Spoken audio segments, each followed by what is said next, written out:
It's been good, yeah, really good.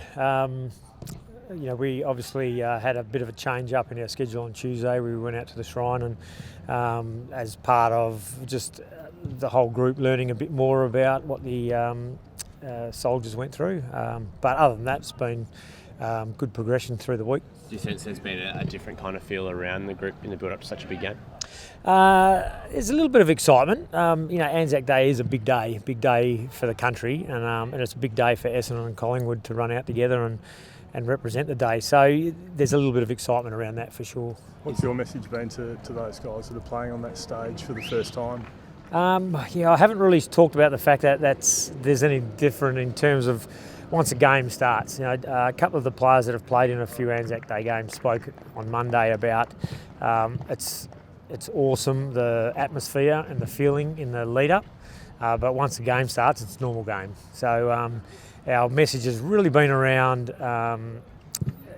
take the opportunity to be part of something special in terms of a minute's silence and the last post, but then we're there to play footy. You've had a lot of event games early in the season after the big one round 2 and then last week. Is there any concern of sort of the toll of that and making sure that guys don't treat it any differently? Look, my mantra as a coach has always been that it doesn't matter where you're playing, which ground, how many people turn up. The challenge at AFL footy, elite sports, is to mentally prepare the same way. So we haven't built these games up any bigger than any other game. So we don't really care who the opposition is, what's at stake for them. We focus on our preparation. Did you feel that there was some really good feedback and some learnings to have from that effort from last week? Has that followed through into this week? Yes.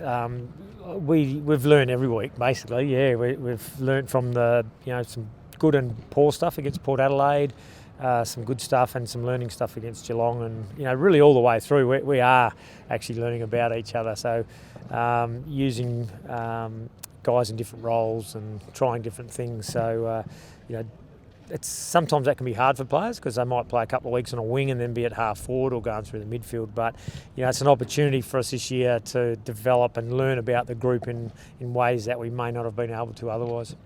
You've got a fair amount of AFL experience getting around in the VFL at the moment. Has that surprised you, or is that pleasing in that your younger guys are keeping them out? It's very pleasing.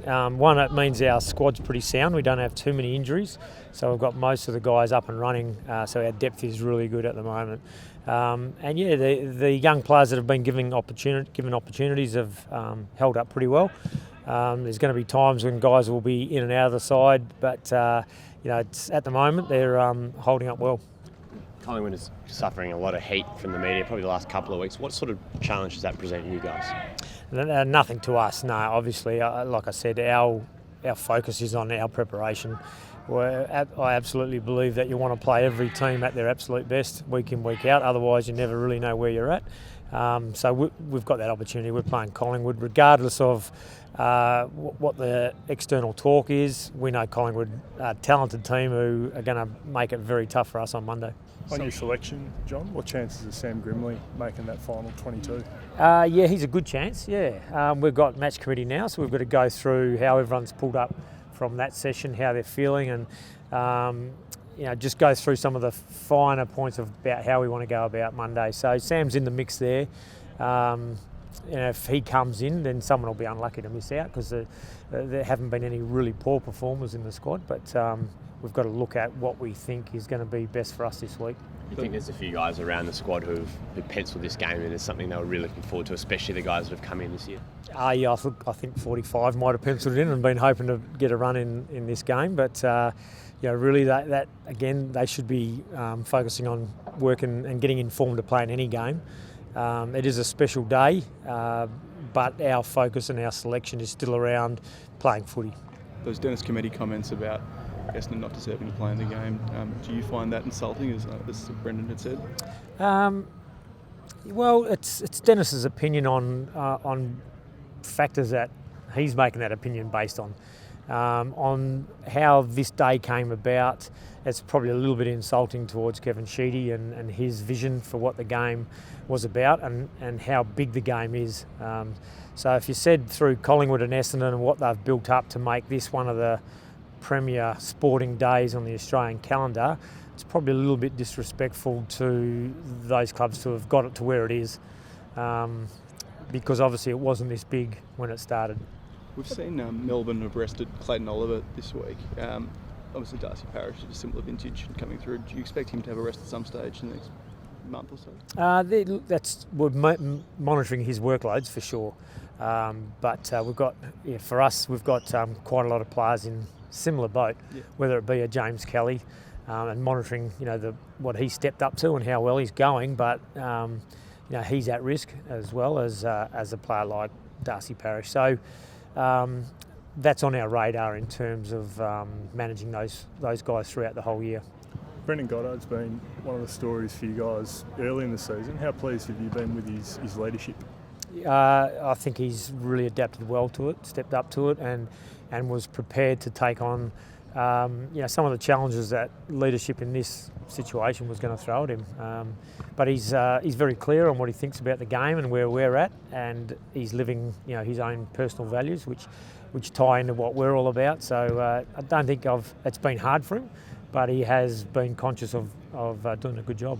News of Travis Collier recommitting to the club during the week.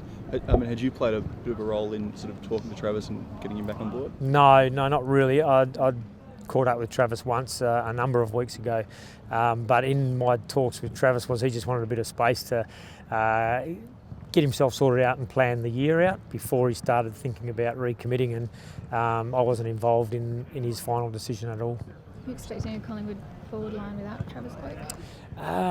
No, I've really got no idea. So until they run out, possibly, unless they leave him out of their 22 tomorrow, we won't really know. That means we have to plan that he'll be out there. What's the update on Jaden Lafferty? So he's had surgery, and all pretty good. A timeline of about 6 to 8 weeks, something like that. So, yep. You caught up with Joe yesterday. What was discussed?